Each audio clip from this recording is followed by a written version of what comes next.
Alright guys, I am back with my review of this week's WWE Monday Night Raw for February 18th, 2013. And man, that is one ugly ass title belt. That looked like shit. I think I could have designed a better belt than that when I was in 5th grade. Honestly. That is an ugly title. But anyways, apparently they have fixed the DVR situation. So if you were like me last week and had a problem with the DVR and it didn't record the full show, that's fixed now. So Cena comes out and he talks about Mania and facing The Rock. And Punk comes out and proceeds to bury Cena. I mean, this was brutal. He says he doesn't deserve to go to Mania. And we've already seen Cena versus The Rock. We know how it ends. Rock wins. Cena can't get the job done. So Cena offers Punk a match where if he wins, Punk has to go away, whatever that means. And if Punk wins, he gets to go to Mania. So Punk agrees, but for next week. We get Sheamus and Ryback arguing backstage about losing to the Shield. Jericho calms them down and says they will stop the Shield tonight. Sin Cara versus Mark Henry. Mark Henry wins with the world's strongest slam, of course. And he gets Sin Cara up for another one, and the Great Khali comes out. And he walks to the ring, he finally gets to the ring, and Mark Henry just rolls out and leaves. And I felt bad for Khali because walking cannot be easy for this man, but he walked all the way down there, and then Henry just leaves and starts mocking Khali. He's doing his dance, and he says that's all you're good for is dancing. Which would probably hurt Khali's feelings if he could even understand what Mark Henry was saying. They'll probably do the match on SmackDown or something.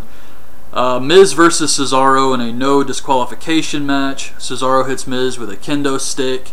He puts a chair in the corner, sets Miz up like he's going to do Shattered Dreams on him for kicking him in the balls at Elimination Chamber. And Miz moves out of the way. Cesaro's knee hits the chair, and then Miz drops him on top of a standing chair, chest first, and makes him tap to the figure 4. So this feud's definitely continuing. We see a promo from Zeb Coulter's YouTube channel, We the People Zeb. This gimmick is amazing. I really like it. Daniel Bryan tells Kane that he doesn't feel comfortable teaming with him after he refused to hug it out. And Kane says he wants a singles match, and Daniel Bryan better not come to the ring during his match, or he doesn't trust people dealing with snakes. And Randy Orton is behind him and says, "Someone talking about me." This was so cheesy. My God. Kane says that when a snake gets too close, he stomps on its head, and Orton tells him he's not the big red monster anymore, he's more like Barney the dinosaur. And Daniel Bryan laughs at this, which pisses Kane off. So Vicky makes fun of Paul Heyman and tells him she has some big news to announce later. We get Dolph with AJ and Big E versus Alberto Del Rio. And during this match, sometimes they do this during matches where they'll show like little tweets at the bottom scrolling across the screen. And they had one from Sheamus that was so damn stupid, I have to read it. It says, "Fighting the Shield is like standing in the sea, swinging wildly at waves. Oh well, as they say, surf's up, dude." He sounds like a Ninja Turtle. This was so lame. I couldn't believe it. I had to rewind it and write this down. But Del Rio hits a reverse suplex on Ziggler off the top. Del Rio knocks Big E off the apron and makes Dolph tap to the armbar. Big E runs in, lays out Del Rio, hits the finisher on him. So Dolph starts thinking, this is the time. I'm going to cash in. And I was getting kind of excited, but all of a sudden, Ricardo runs in, grabs the briefcase, and steals that son of a bitch. So he's taking off with it. Big E chases after him. And by the time they get it back, Del Rio has fully recovered and kicks Dolph in the head. Oh man, doesn't get much worse than that. So Wade Barrett comes out. He shows a trailer for this movie he's in. Some WWE movie. And I don't even think he was in the trailer. Sheamus comes on the screen and makes fun of him and puts over the movie. It looks like a brilliant film. My ass. Actually, I can't say that. It didn't look too bad. Brodus, Tensai, and Naomi come out, and they're going to wrestle Primo, Epico, and Rosa. But during their entrance, they're on the ramp still, and the music stops, and this music hits. It's just Primo and Epico's music, but when the music hits, I'm thinking, oh my god, is this Fandango? But no, it was just Primo and Epico. So what the hell was this? Anyways, Tensai and Brodus hit the double splash on Primo for the win. A video about WrestleMania 30 being in New Orleans, and the State of the Union address with Swagger and Zeb Coulter. This was like the South Park episode, "They took our jobs." I mean, that's exactly what this whole angle is. And Zeb says Swagger versus Del Rio isn't just about the title. Swagger will take back America at WrestleMania. This is an awesome storyline, and I think it has a ton of potential. This could be great if they do it right. This whole Del Rio, Jack Swagger thing, this is good.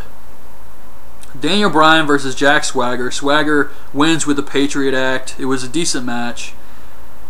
Then they show this WWE shop commercial. Now normally I fast forward through all this crap, but for some reason I thought one of the guys looked like Edge. So I went back to watch it again, and this commercial is horrible.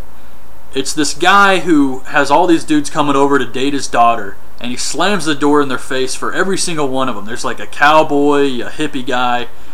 I can't remember all the guys, but he slams the door in all their faces. They can't date his daughter, but he opens the door for the kid wearing the WWE shirt. I couldn't believe it. Who do they hire to do these things? It's like WWE just picks the worst possible people to come up with ideas. So Vicky brings out Heyman and announces her new assistant, Brad Maddox. And I think this could be good. This could be great, actually. A lot of backstage Brad Maddox stuff. And then Vince comes on the screen and says, Heyman told him he would do anything for that stipulation at Elimination Chamber, but firing is too good for him, so next week they're going to fight. See what happens with that. I guess Lesnar's going to come back. And maybe Triple H. The Shield versus Sheamus, Ryback, and Jericho. Rollins saves Reigns from the Bro Kick, but Sheamus hits Ambrose with it, who did an amazing job selling this. Ryback goes for Shell Shocked and Rollins, but Reigns spears him.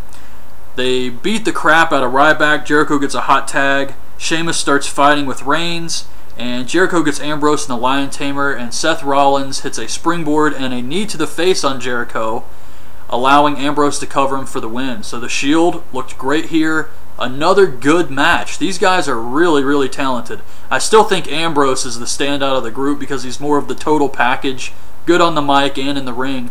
But all three of these guys are awesome. Kofi versus Damian Sandow. Sandow just viciously attacks Kofi, and then R-Truth returns, saves Kofi, beats up Sandow, knocks him out of the ring. I have no idea what the point of this was. Randy Orton is coming out, actually, and the King says, "And now the Viper," in this creepy voice. And he keeps doing it. I think he was trying to imitate Fandango. I don't know, but it was really weird. So it's Orton versus Kane. Okay match. There were a couple botches here and there, but it was okay. Kane gets ready for the chokeslam. Daniel Bryan comes out, distracts Kane. Kane gets hit with an RKO. Orton wins. They're probably going to set up Daniel Bryan versus Kane at WrestleMania. So The Rock's championship celebration, complete with a marching band entrance.